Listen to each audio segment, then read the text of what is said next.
Guys, magre-repair po tayo ng battery ng e-coater po ngayon. Ito ay nasisit up ko na.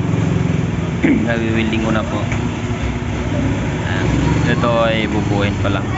Ito po yung mga battery niya, maluma. Ay ito hindi na talaga gumagana. So kasi ang nakalipas kasi na hindi nagamit 2 years. Dapat pala talaga pag ganitong mga battery ay laging ginagamit. Pag once na i-stock siya, talagang lahat yan palitan. So nire-refer ko yan, kumbaga pinapalitan ko ng panibagong battery. So ang binili natin na battery ay yung mumurahin lang, try and error lang po ito. So yan, itong isa ay okay na, nabubuo na. So testing natin, kinakalculate ko po ito. Yan. Wag nak, makagat ka niyan. Tapos ito ground. So meron na siyang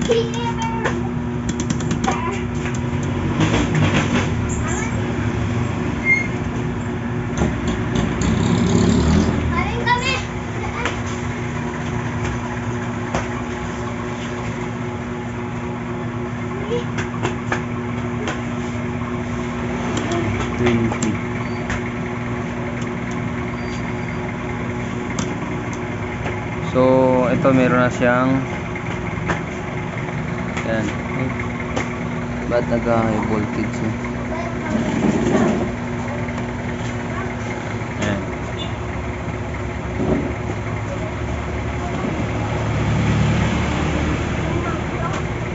Meron na siyang 39 volts, 39 volts. So yan ito binubuo ko. So pinaparallel lang to, ganito lang yan. Ito siya na ganyan, negative, ito positive. So ilalagay natin na plate, yan ginagamit ko yung parang luma, inihinag ko lang. So parallel lang po 'yon. So ito positive, ito negative. Ginaganon lang yan. Yan. Dikit. Sa kabila naman, ito naman sa kabila. Parang ganito lang sa style. So, ito magiging siyang negative.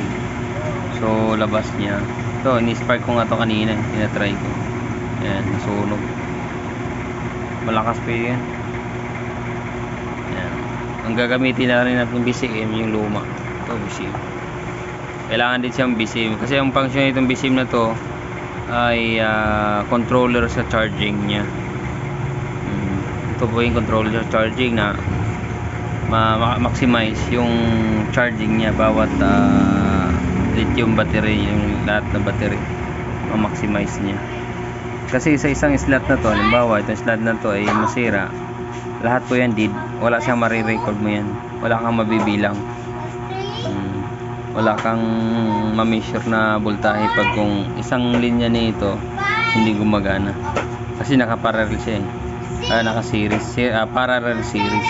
Kumbaga ito parallel siya dito, pero halos lahat yan itong dalawang slot parallel, pero pagdating dito series na po siya. Bibigyan ko kayo ng ano na to, diagram ko paano. Dito rin siya natin ikakabit. Yan, e-coater na yan, matagal na po yan na hindi nagamit.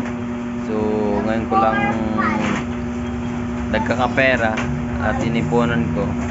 Yan, bubuhayin natin yan. Ito po yung battery niya. So ang anong battery nito ay 60 volts to 60 volts 20 amperes. Yan. Pag kung bibilihin mo kasi buo nito, lintik ang mahal, hindi kaya. Meron naman sa online, sa Alibaba mo makita yung buo. Yung e-coater na yan, mahal, lintik ang mahal. So inano ko na kaya namang mag-refer, so refer natin. Ate, Okay, so abangan na lang sa susunod na video, susunod na araw. Mabubuo na natin to at mapatakbo na natin. Okay, salamat.